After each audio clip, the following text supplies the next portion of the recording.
So you might be wondering why we got loads of cars in the truck and what's going on here. This is an Astra that we previously had for sale. Bought this off another trader. Didn't seem to be quite an easy fix.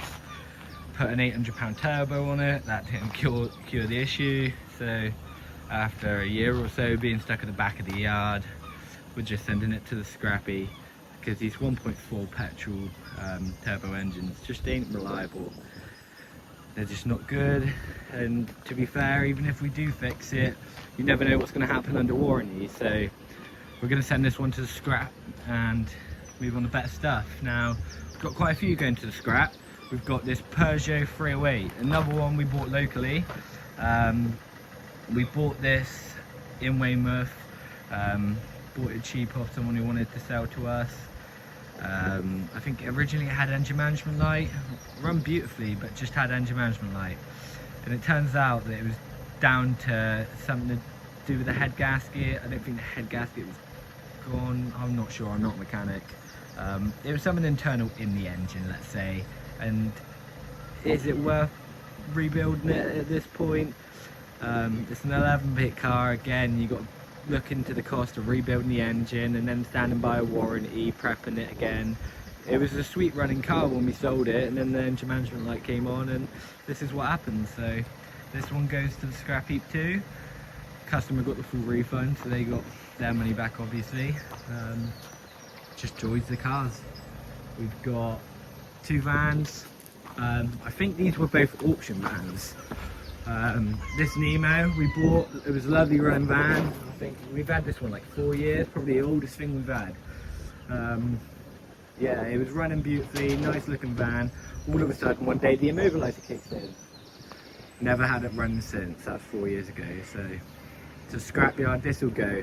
As you can see, it's starting to rust out over the time it's, you know, been left and not treated. And again, if you fix it, how far do you go? So bye bye little Nemo.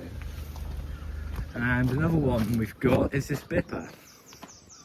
Nice looking van, 09 plate Peugeot Bipper.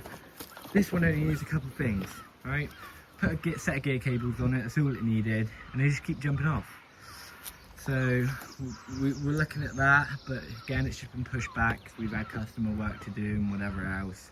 And it needs a stereo, so we need to put an aftermarket stereo in it. Oh no, I think we found a replacement. I think we took it out of the Nemo. So yeah, we sorted that, but again, it's time and money, and it's an 09 plate van. You got to clean it up. It's got bodywork damage on this side, look. Is it worth the trouble? Probably not. It's really too good to send to the scrapyard, but you move on to better things and find better stock and stuff that sells and stuff that you know is going to be reliable, then you're on to better money.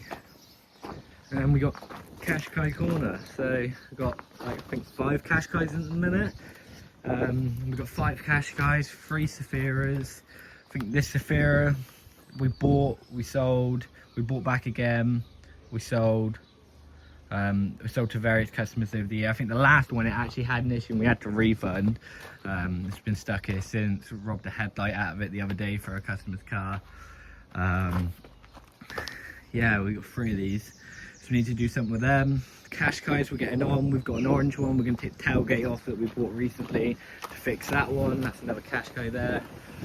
S-Max I'm probably going to send to the scrapyard. 207 in the corner. Another QP, paid like 500 quid for it. It won't run, and we think it's a fuse box, but that'll make a good car. Quite a clean thing. We got a DS3. Now DS3 we gave £1,000 for it. It's out in the road, but yeah, I gave £1,000, maybe £1,200, and it had DPF issues. It needs a £600 DPF. It needs body work doing. It found to have no coolant in it now, keeps drinking the coolant.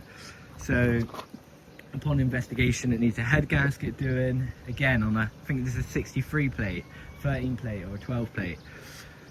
Not this S-Max obviously, the DS3 I'm on about, which is out in the road on the truck, which you can't see. But do you spend stupid amounts of money rebuilding the engine again to then have to sit on it on warranty and do all the other prep? It just doesn't warrant it. So on to better things. We'll buy some nicer stock. We got a lot of stuff coming in prep. Got 107 over there needing a clutch. Got a couple other Saphiras and stuff we're working on. Clio needs a wing, we're on that. Duke needs a little bit of love. Tiguan, probably do something with that one day. Saphira, 44,000 miles. I bought this off a trader. It's automatic. It's a good running car, supposedly nothing wrong with it, and that cuts out. Again, it's a classic Saphira issue. I've got 1, 2, there's 11 plate behind that C3 Picasso, and then the other one up there, all do the same thing, just cut out. I got a C3 Picasso in the corner, that cuts out. A lot of work to be done. We got vans, 3 vans there. We're gonna pretty much, or might retail that N1, send these ones off to auction, get some nice fresh stock in and move on some stuff. So if you're interested, come on down. Still got lots for sale, lots of new cars coming in all the time, and hopefully with this space and a bit more cash flow, we'll get some nicer stock in. So stay tuned. Thank you. Here's the DS3 I was on about. So 12 plate. Nice looking thing really, got some sporty wheels. Look all the scratches down the side. If I get up here. Oh, got a terrible bonnet. Lack appeal. Just wasn't looked after by the previous owner, unfortunately. And again, it's down to us with a bad buy. Sometimes you get good ones, sometimes you get bad ones. And some of them can be easy fixes. This one not so much, and you take a gamble, it don't pay out. Luckily I've never sold this to anybody. Look at the damage there. So it's only me that's lost out really. I think I gave 1,000, 1,200 quid for this, like I said. Lovely interior, seats would be worth some, but on to bigger and better things, eh? Thank you.